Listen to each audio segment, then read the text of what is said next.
Hello विद्यार्थियों, नमस्कार। फिर से मैं प्रीतम प्रसाद विश्वकर्मा, प्रीतम प्रसाद ऑनलाइन स्टडी पॉइंट इस चैनल में आपका हार्दिक स्वागत करता हूं।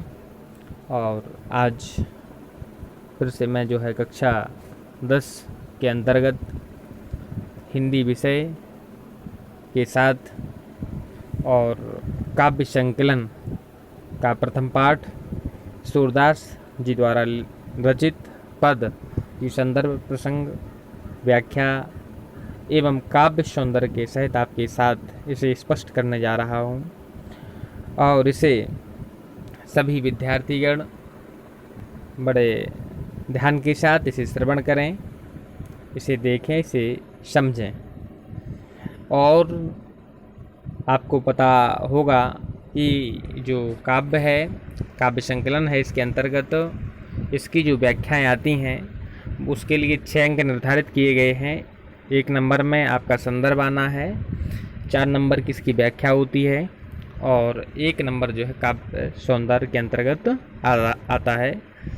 तो इस तरीके से आपको इसका संदर्भ, प्रसंग और व्याख्या और काव्य सौंदर्य, इन तत्वों में इस पाठ को जो है, इस टॉपिक को आपको कंप्लीट करना होता है। चलो विद्यार्थियों, आगे देखते हैं।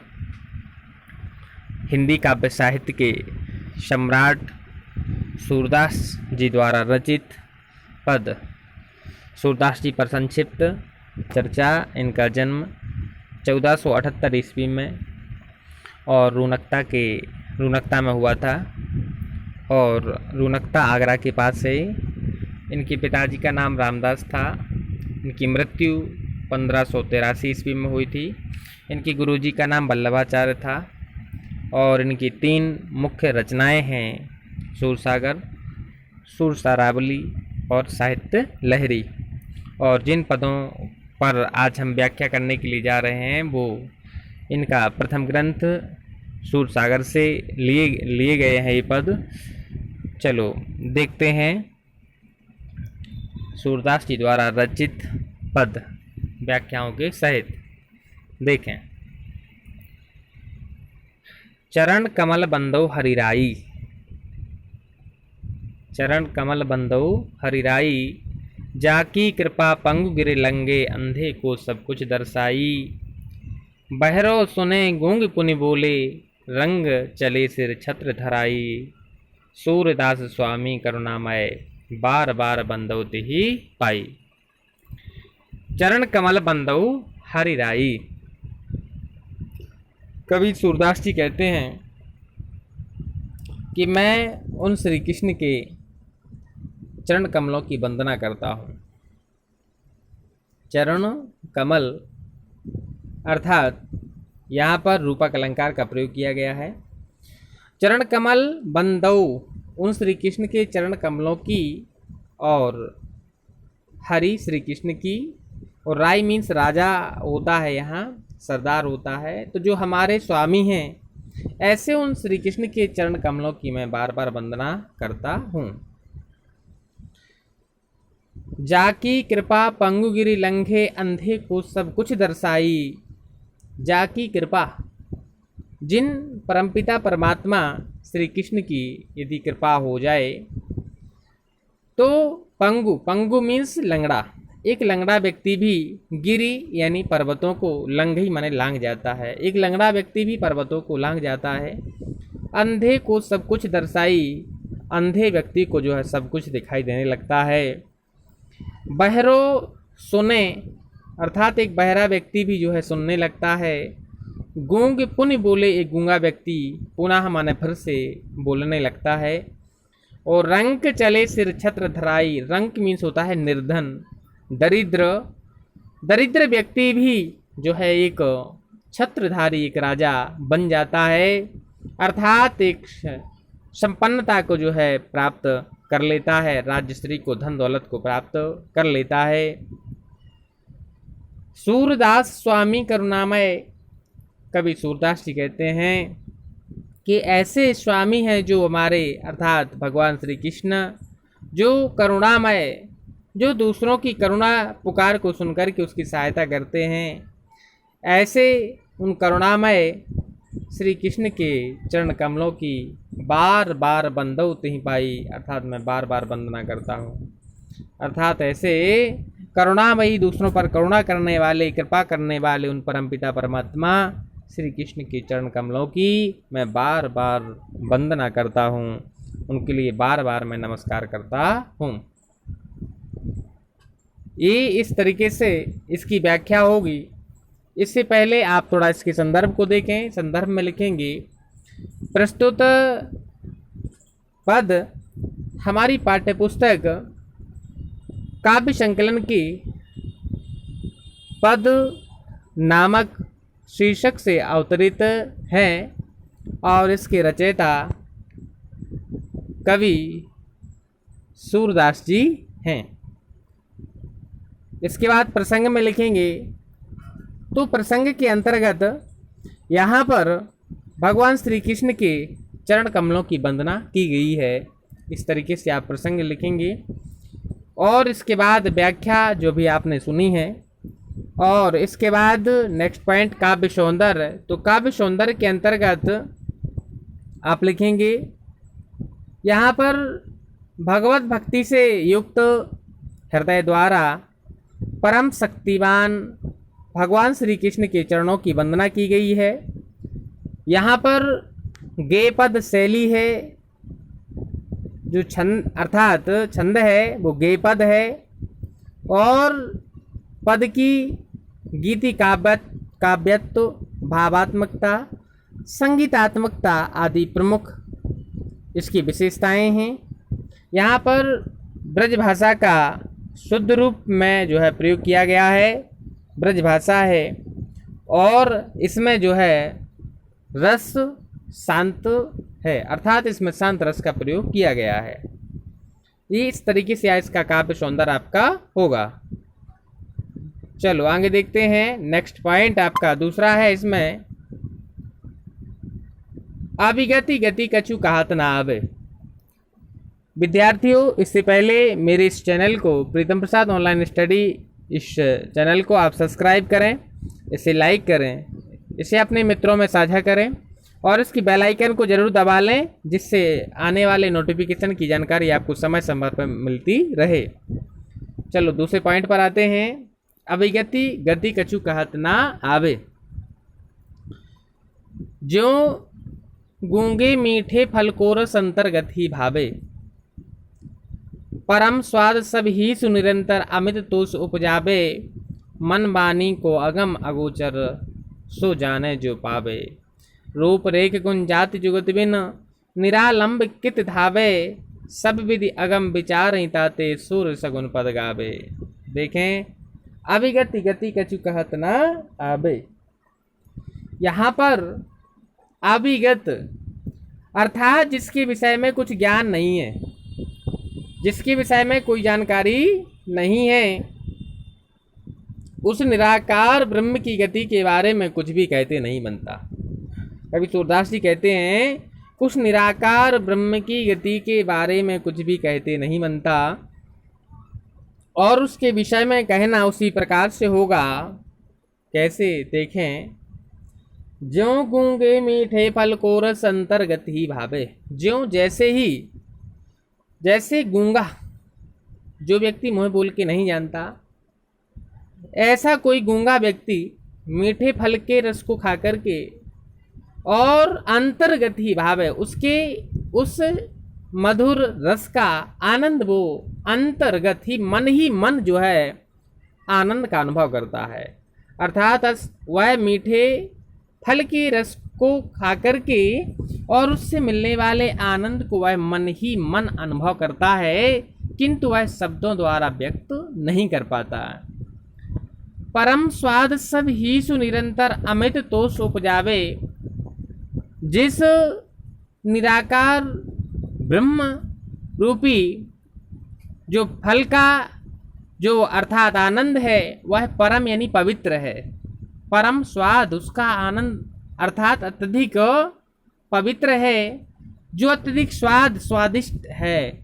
सब ही सुनिरंतर, जो सब प्रकार से निरंतर, अमित माने ना मिटने वाला, कभी ना बढ़ने वाला, अमित लगातार, तोष माने संतोष, उपजावे माने उत्पन्न करता रहता है।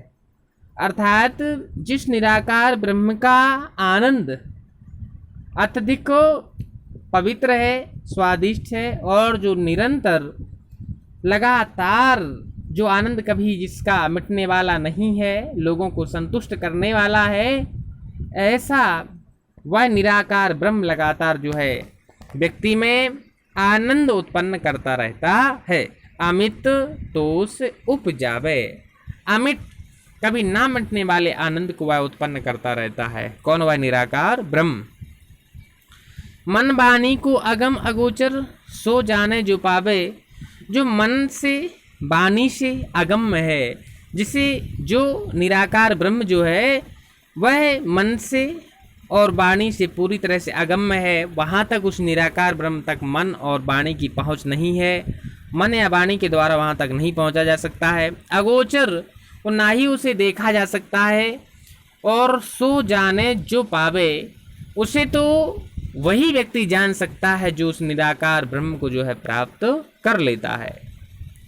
उस निराकार परमात्मा के विषय में यहाँ वर्णन किया गया है। जो उस निराकार परमात्मा को प्राप्त कर लेता है वही उससे मिलने वाले आनंद को वह जान पाता है। रूप रेख गुण जाति जुगति बिन निरालंब किताब है। जो रूप से यानी स्वरूप से, रेख मतलब चिन्हों से, और गुण माने गुणों से, जाति से और जुगति यानी भक्ति से के बिना, बिनु मतलब इन सब के बिना, अर्थात जो स्वरूप के, आकृति के, गुणों के, जाति के, भक्ति के, इन सब के बिना, निरालंब, निर मतलब बिना, अवलंब माने सहारे के या आधार के, कित धावे कहाँ दौड़ा जाए, अर्थात कैसे उस परमात्मा को, उस निराकार ब्रह्म को प्राप्त किया जाए। क्योंकि जिसका ना तो कोई स्वरूप है, ना आकृति मतलब चिन्ह है, ना जिसके गुणों के बारे में पता है, ना ही जाति और भक्ति, इन सब के बिना हम उस परमात्मा को, उस निराकार ब्रह्म को कैसे प्राप्त कर सकते हैं। सब विधि अगम विचार ही ताते सूर सगुन पद गावें। सब विधि सब प्रकार से जो अगम्य है उस पर विचार करना अर्थात व्यर्थ है, उसे हम विचारों के द्वारा भी प्राप्त नहीं कर सकते। जो सब जिसको पाने के सारे उपाय व्यर्थ हैं, तो आगे वो कहते हैं सब विधि अगम विचार ही ताते, उस परमात्मा को, उस निराकार ब्रह्म को प्राप्त करना सारी विधियों के द्वारा और व्यर्थ है। किसी भी विधि से हम उस निराकार ब्रह्म को प्राप्त नहीं कर सकते। और ऐसा कहते हुए वह सूर सगुन पद गावें। कवि सूरदास जी श्री कृष्ण के सुंदर सगुण मतलब निर्गुण को छोड़कर के उनके सगुण स्वरूप को देखते हुए उनके सुंदर पदों का जो है गुणगान करने लगते हैं। यहाँ पर जो है निर्गुण से अधिक सगुण ईश्वर के साकार स्वरूप को जो है महत्व दिया गया है, और सगुण स्वरूप की जो है उपासना कवि सूरदास जी जो है करने लगते हैं। यहाँ पर काव्य सौंदर्य के अंतर्गत इसमें निर्गुण से सगुण उपासना को उत्तम बताया गया है। विषय का प्रतिपादन शुद्ध साहित्यिक भाषा में किया गया है, और यहाँ पर विरोधाभास तथा अनुप्रास अलंकारों का प्रयोग किया गया है। इसमें छंद पद है और इसमें शांत रस का प्रयोग किया गया है। चलो नेक्स्ट पॉइंट आगे देखते हैं। अगला पद, किलकत कान घुटरू बनु आवत। किलकत कान घुटरू बनु आवत, मणिमय कनक नंद के आंगन बिंब पकड़बो धावत। चलो अच्छे से गायन के साथ हो जाए। किलकत कान घुटरू बनियावत, किलकत कान घुटरू बनियावत, मणिमय कनक नंद के आंगन बिंब पकड़िबो धावतो। कबहु निरख हरि आपु छाहि को, करे सो पको रहने चाहते, केले कत काने घुटरो बनियावत। केला की हंसते राजत दुई दतियाँ, पुनि पुनि ते अवगाहत। कनक की भूमि पर कर पग छाया, यह उपमा की राजती, केले कत काने घुटरो बनियावत। करी करी प्रतिपदी प्रतिमनि वसुधा, कमल बैठ की साजती। बाल दशा सुख निरखी जसोदा, पुनि पुनि नंदी बुलावते, केली कते काने घुटरो बनियावत। अंचरा तरले ढाकी सूर्य के, प्रभु को दूध पियावत, केले कते काने घुटरो बनियावत। चलो विद्यार्थियों देखते हैं आगे इसकी व्याख्या को समझें। किलकत मतलब किलकारी मारते हुए, हंसते हुए। कान माने श्री कृष्ण, घुटनों माने घुटनों केवल, आवत माने आ रहे हैं। बाबा नंद के आंगन में कवि सूरदास जी कहते हैं कि भगवान श्री कृष्ण किलकारी मारते हुए, घुटनों केवल चलते हुए जो है आ रहे हैं। मणिमय कनक नंद के आंगन, मणिमय मणियों से जड़ित, और कनक माने सोने से, मणिमय मणियों एवं स्वर्ण आदि मणियों से जो है जड़ित, और नंद के आंगन, नंद बाबा के आंगन में बिंब पकड़ वो धावत। भगवान श्री कृष्ण अपने बिंब माने परछाई को पकड़ने के लिए धावत माने दौड़ रहे हैं। कबहु निरख हरि आपु छाए को, कभी भगवान श्री कृष्ण जो है निरख मतलब निहारने लगते हैं। हरि भगवान श्री कृष्ण, आप मतलब अपने आप की, छाया को अपनी छाया को देख करके उसे निहारने लगते हैं। और कर सो पकड़न चाहत, कर माना होता है हाथ, कभी कभी वह अपने हाथों से उस अपनी परछाई को, अपने प्रतिबिंब को पकड़ना चाहते हैं या उसे पकड़ने का प्रयास करते हैं। किलकती का किलकी हंसत राजत दुई दतियाँ, जब वो किलकारी मारते हैं तो उनके दोनों दांत जो है बड़े ही सुंदरता को प्राप्त करते हुए दिखाई देते हैं। पुनि पुनि ते अवगाहत, जो भगवान श्री कृष्ण उन दांतों को बार बार छुपाने का प्रयास करते हैं। कनक की भूमि पर कर पग छाया, यह उपमा एक राजती। कनक की भूमि अर्थात स्वर्णमयी उस भूमि पर कर पग हाथ पैरों की छाया को मतलब प्रतिबिंब को देखकर, और यह उपमा एक राजती, एक उपमा के समान दिखाई दे रही है, एक उपमा लग रही है, ऐसे लग रहा है मानो कैसे, जरा देखें यहाँ उपमा अलंकार का प्रयोग किया गया है। करी करी प्रतिपद प्रतिमनि वसुधा, करी करी अर्थात उनके हाथ, करी करी हाथों को, प्रतिपद उनके प्रत्येक पग को, और प्रतिमनि वसुधा अर्थात स्वयं वसुधा माने पृथ्वी, कमल बैठ की साजती, उनके हाथ पैरों के लिए एक एक पग को उनके लिए जो है सुंदर कमलों के आसन प्रदान कर रही हो। और कमल बैठ की साजत अर्थात स्वयं पृथ्वी उनके लिए कमलों के सुंदर आसन प्रदान कर रही हो। बाल दशा सुख निरखी जसोदा, पुनि पुनि नंद बुलावती। बाल दशा अर्थात बाल अवस्था वाले उन श्री कृष्ण की वह अत्यधिक सुंदरता को देख करके और माँ यशोदा जो है सुख का अनुभव करने लगती हैं। और पुनि पुनि नंद बुलावती, पुनि पुनि माने बार बार नंद बाबा को जो है बुलाने लगती हैं। अंचरा तरले ढाक किशोर को, और फिर वह श्री कृष्ण को अपने आंचल में ढाक लेती हैं, अपने आंचल से उनको ढक लेती हैं। और सूरदास की प्रभु अर्थात सूरदास जी कहते हैं कि प्रभु श्री कृष्ण के लिए वह जो है दूध, हमारे प्रभु श्री कृष्ण को वह जो है माँ यशोदा दूध पिलाने लगती हैं अर्थात दुग्ध पान कराने लगती हैं। कौन कराने लगती हैं? माँ यशोदा। अर्थात इस प्रकार से आपका ये टॉपिक पूरा कंप्लीट हुआ। और इसके बाद इसमें भी आप पहले संदर्भ देंगे, फिर प्रसंग देंगे, और इसके बाद जो है इसका काव्य सौंदर्य देंगे यहाँ इसके अंतर्गत। और आप जो है प्रसंग के अंतर्गत यहाँ पर वही लिख देंगे, यहाँ पर भगवान श्री कृष्ण की बाल लीलाओं का और सुंदर या मनोहारी जो है वर्णन किया गया है, ये प्रसंग रहेगा आपका। और इसके साथ साथ काव्य सौंदर्य जो रहेगा, काव्य सौंदर्य के अंतर्गत लिखेंगे, इस पद में सूर्य ने और बाल क्रीड़ाओं का बड़े स्वाभाविक ढंग से जो है वर्णन किया है।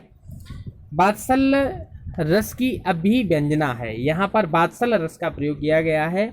एक माँ का एक पुत्र के प्रति जो प्रेम होता है वहाँ वात्सल्य रस होता है, और ब्रज भाषा का इसमें प्रयोग किया गया है, और अनुप्रास, पुनरुक्ति, उत्प्रेक्षा आदि अलंकारों का भी इसमें प्रयोग किया गया है, और यहाँ पर रस जो है वात्सल्य रस है।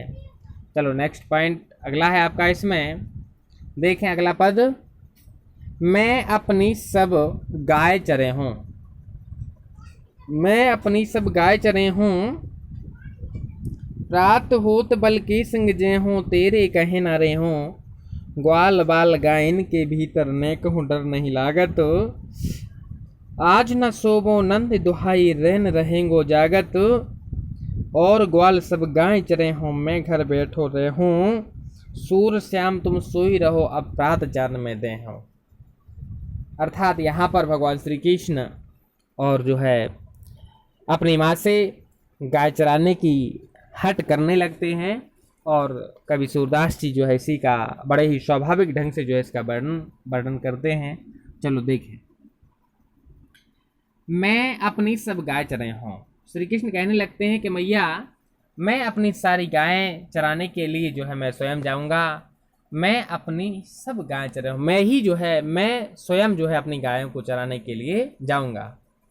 प्रात होत बल के संग जय हूँ, श्री कृष्ण कहते हैं कि जैसे ही मैया सवेरा होगा, अर्थात जैसे ही सवेरा होगा, तो बल के संग, बल माने बलदाऊ, अपने बड़े, मैं अपने बड़े भाई अर्थात बलदाऊ के साथ गाय चराने के लिए जाऊंगा, और तेरे कहे ना रहे हों, और अगर हे मैया अगर आप भी रोकेंगी तो आपके रोकने पर भी मैं जो है नहीं रुकूंगा। आगे वो कहते हैं, ग्वाल बाल गायन के भीतर ने कहूँ डर नहीं लागत, ग्वाल बालों के बीच में और गायों के बीच में मुझे ने कहूँ माने थोड़ा सा भी डर जो है नहीं लगता। आज ना सोबो नंद दुहाई रैन रहेंगो जागत, और आज ना सोबो, आज की रात में नहीं सोऊंगा, और नंद दुहाई में इसके लिए नंद बाबा की सौगंध गाकर कहता हूँ कि आज मैं पूरी रात जो है रैन माने रात्रि में रहूँगो जागत, मैं आज पूरी रात जो है जागता रहूँगा, जिस कारण से मैं सुबह सुबह जो है अपनी गायों को लेकर के मैं चराने जा सकूं। और ग्वाल सब गाय चरे हों, मैं घर बैठे रहे हों, यहाँ पर भगवान श्री कृष्ण आगे कहते हैं कि हे माँ, और ग्वाल सब गाय चरे हों, जितने ग्वाल बाल हैं वे सब गाय चराएंगे, और मैं जो है कैसे अपने घर पर बैठा रह सकता हूँ, अर्थात मैं भी स्वयं जो है अपनी गाय चराने के लिए जाऊँगा। सूर श्याम तुम सोई रहो, अब प्रात जान में दे हों, कवि सूरदास जी कहते हैं कि उनकी माँ यशोदा कहने लगती है, श्याम अर्थात ही कृष्ण तुम सो जाओ, अर्थात अब आपको सो जाना चाहिए, और प्रातः काल जैसे ही होगा, सवेरा जैसे ही होगा, मैं आपके लिए गाय चराने के लिए जो है जाने की अनुमति दे दूंगी। इस तरीके से उनकी माँ जो है उनको कहने लगती हैं कि जैसे ही सवेरा होगा मैं आपको गाय चराने के लिए भेज दूंगी। अब देखें काव्य सौंदर्य के अंतर्गत, तो इसमें श्री कृष्ण की गाय चराने की हट का जो है बड़ा ही मनोहर चित्रण किया गया है, भावानुकूल ब्रज भाषा का प्रयोग किया गया है इसमें, और इसमें अनुप्रास अलंकार का प्रयोग किया गया है, रस यहाँ पर वात्सल्य है, और छंद जो है गेय पद है, अर्थात इस तरीके से आप इसका जो है संदर्भ लिखेंगे। ठीक है विद्यार्थियों, और इसे यहीं तक इन पदों की व्याख्या आज करेंगे, ये प्रथम भाग है, और इसके बचे हुए पद जो हैं वो आपके लिए दूसरे भाग में जो है संदर्भ प्रसंग व्याख्या के सहित जो है मिलेंगे। ठीक है विद्यार्थियों, इससे पहले मेरे इस चैनल को आप सब्सक्राइब करें, लाइक करें, इसे शेयर करें, और बेल आइकन को जरूर दबाएं, जिससे मेरे आने वाला नोटिफिकेशन की जानकारी समय समय पर आपको मिलती रहे। ठीक है विद्यार्थियों, धन्यवाद।